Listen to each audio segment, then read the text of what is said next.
Broadcasting live from the Business Radio X studios in Pensacola, Florida, it's time for Pensacola Business Radio. Now, here are your Business Radio X hosts. Hey, good morning, everybody. Keith over here, broadcasting live from our downtown Pensacola studio on this lovely spring day as it starts to get warm down here in Florida. Imagine that, warm in Florida. And I've got Becker here with us from Beach Cruiser Auctions. He's going to tell us a little bit about what he does in his world of, it's a pretty unique world, actually. He's the only one doing it that I know of. All right, so I'm the CEO of Beach Cruiser Auctions. My company assists with people that need help selling classic or exotic vehicles. I established this business to get top dollar for people that have inherited or don't know the value of a car. I've been in the classic car industry for ever since childhood. And you had Hot Wheels growing up, didn't you? Oh, yeah. Totally. Yeah. So, and there's a lot of people that do this, right? There's a lot of people that have cars that have no clue that they're sitting on like a gold mine, right? That's the biggest thing is you hear of people that have cars just sitting in a garage. Someone passes away in their family. They have no idea about the value of it. God, I got to pay for taxes on this car. And what do I do with it? Yeah. So as a member of a car club, I saw how people would sell their vehicles and then people would try to lowball them on the price so that they could resell them. So my business model is to assist with the sale and broker to get top market value for clients' vehicles. So, like, what's a DeLorean with a flux capacitor go for these days? Oh, it depends on who wants it at the right time. So, I mean, that pretty much goes for, I would think, any car, right? I mean, the value is obviously in the eye of the beholder, right? And it can be different every day, right? Exactly. Like I just auctioned off a 1946 Willies that was shipped to the UK. And it's a crazy story because it's a piece of Americana and it's being shipped to the UK. Yeah. So nobody in the United States wanted to pay more than someone else in the UK. Yeah. So it all depends on. Are they going to be allowed to drive it over there because it's on the your wheels on the opposite side? They'll just have to reach over at the drive-through. Very cool. I didn't know because you're not allowed to drive them over here unless it's like the mailman's car, right? Like you can. Can. It's just.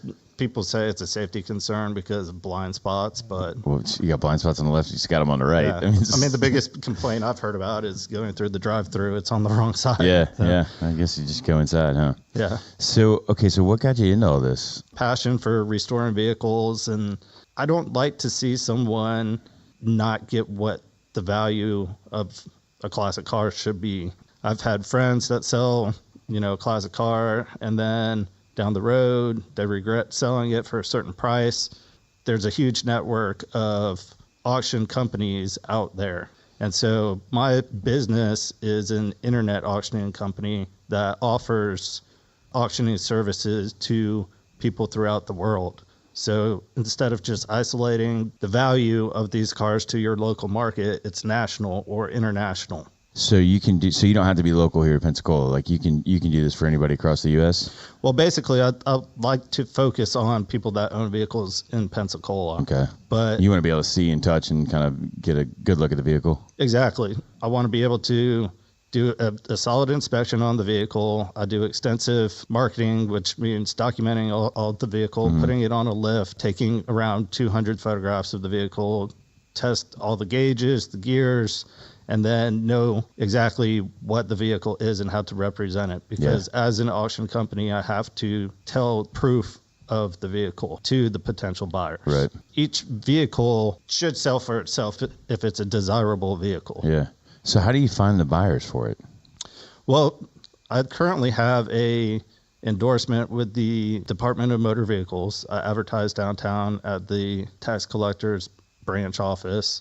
So I get customers from advertising at the DMV. Which is crazy because you get a lot of customers that way, right? Yeah. Like who would have thought just sitting in line at the DMV, I guess you got nothing else to do, right? So well, you look around. I figured, I was down there doing titling work and figured, this would be a perfect area to reach the people that are trying to get titles or move here. And the biggest clients that I have as well is when people are moving. So they're moving to a different location.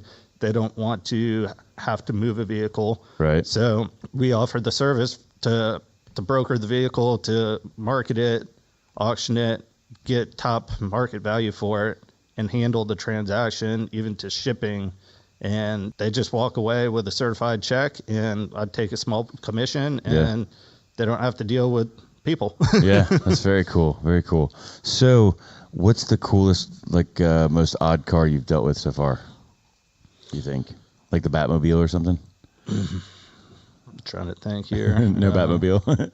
No. I mean, there was a 1946 hot rod that was a client, and the family was trying to get money for health concerns for their grandmother.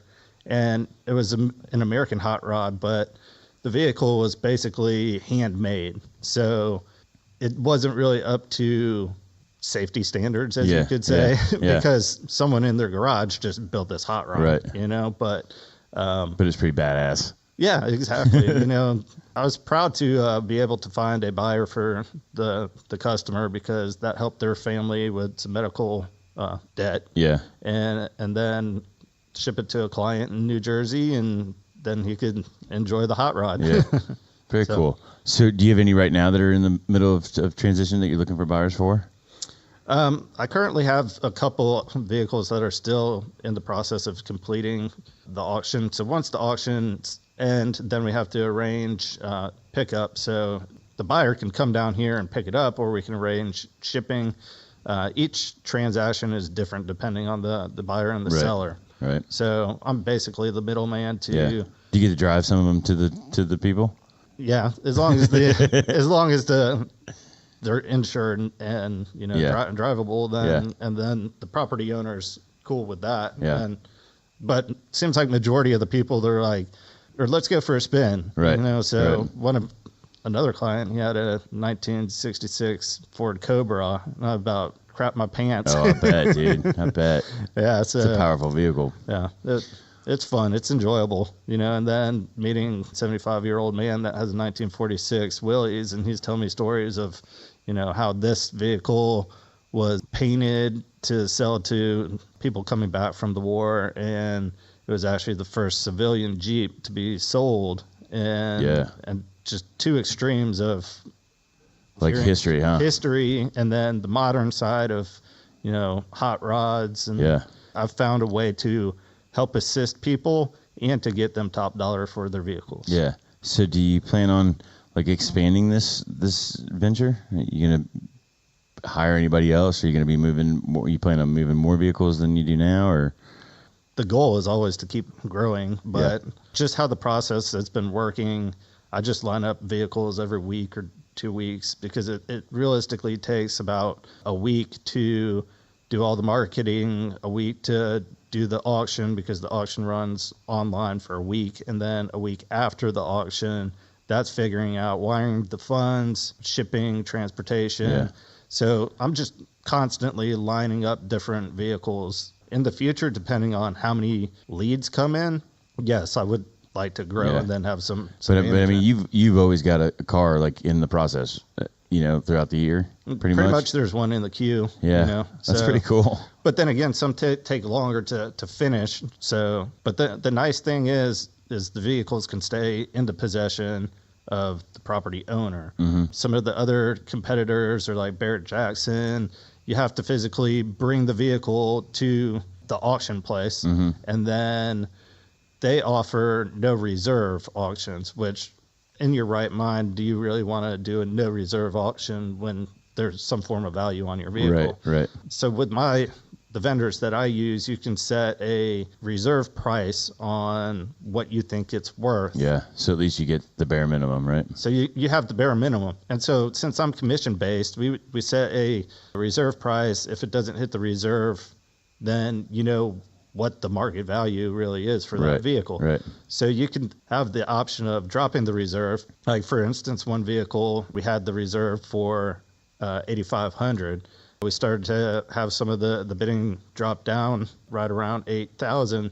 If we didn't pull the reserve, we would have lost the sale. Right. So at $8,000, we pulled the reserve, and then it went up to $9,500. Nice. So it's either your call. You know, I only operate with the consent of the property owner. Right. We have a contract that allows me to act on their behalf during the auction. Yeah. So I like to sit down with the property owner at the very end of the auction, and then we can communicate on the online forums and really pump up the bidders and talk about the vehicles to get over the reserve price. Yeah, so very cool. Well, do the kids kind of like this? Like seeing all the cool cars coming through? Like looking at the Volkswagens or the Jeeps, and my son's really big into monster trucks, and right on. I like the classic 4x4. So, what's your favorite? What's your favorite? What was your favorite car growing up? Oh, well, like one of my first car was a Toyota Supra, so that kind of just instilled Toyota in my blood, and so since then, after having sports cars and possibly, getting into a little trouble, right? I figured it's time to throttle back and get classic 4x4s. And were you a Bigfoot fan growing up? Oh yeah. I think every kid was. I think so. Is he even around anymore? They used to make I haven't Bigfoot? seen them. I would imagine someone still has the branding rights to it, but now it's all the other like monster screaming green things and whatever. But I haven't seen Bigfoot like do the whole monster truck rally in forever. No, I mean Gravedigger's always the he's the winner. Star of the show. Like Bigfoot was like he was a shizzle. Like nobody beat him ever. Yeah. So. Well, if anybody's interested in finding out more information about who you are, what they can do with this, where do we send them to? Okay, I currently have a website that's called beachcruiserauctions.com, and on that website there's a Google form that you can submit your vehicle's information. I do offer a free appraisal service, so when you submit your vehicle, I will run a search on all the comps throughout the United States to figure out what a ballpark figure of that vehicle is worth, and then we can work together to find the best auction vendor for that specific vehicle. I look forward to reviewing people's vehicles, coming out and meeting people in person, looking at the vehicles and seeing if there's any rust.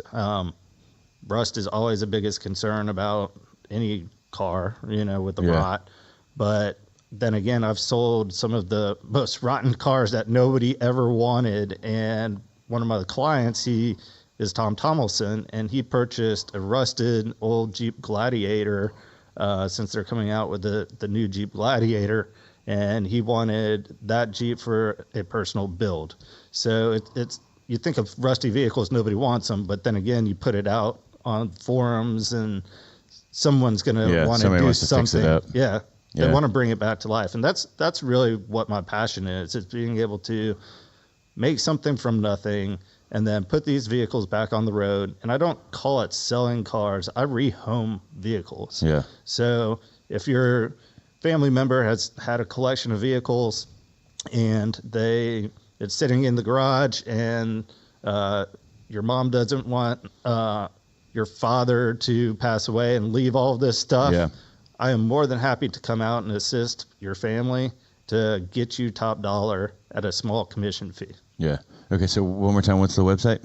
It's www.beachcruiserauctions.com. That's it. And you're on Facebook too, right? You got all kinds of stuff so people can kind of see the process? That's correct. I'm on Facebook and Instagram under Beach Cruiser Co. Awesome. Cool, man. Well, we're to the end here of time-wise, but very cool business, I think. Very neat.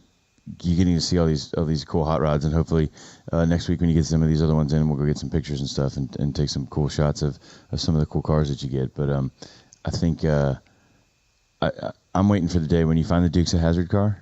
Call me. You let me know. Okay. I'll sell something. We'll make it happen. So, okay, guys, you can find us at Picola Radio X on Twitter. You can find us at Picola BRX on Facebook, or you can find us on our webpage at businessradiox.com or on our live feed at businessradiox.live. And this has been Pensacola Business Radio, where business is good and your work matters. All right, I want to thank everybody for listening today. My name's Keith Hilbert. This has been Pensacola Business Radio. You can find us at Picola Radio X on Twitter, Picola BRX on Facebook.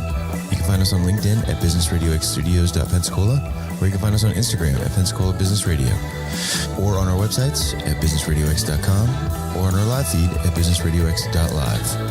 If you are interested in being a guest on Business Radio X, please visit either one of our sites or our social media sites to find a link to book your appearance. This has been Pensacola Business Radio, where business is good and your work matters.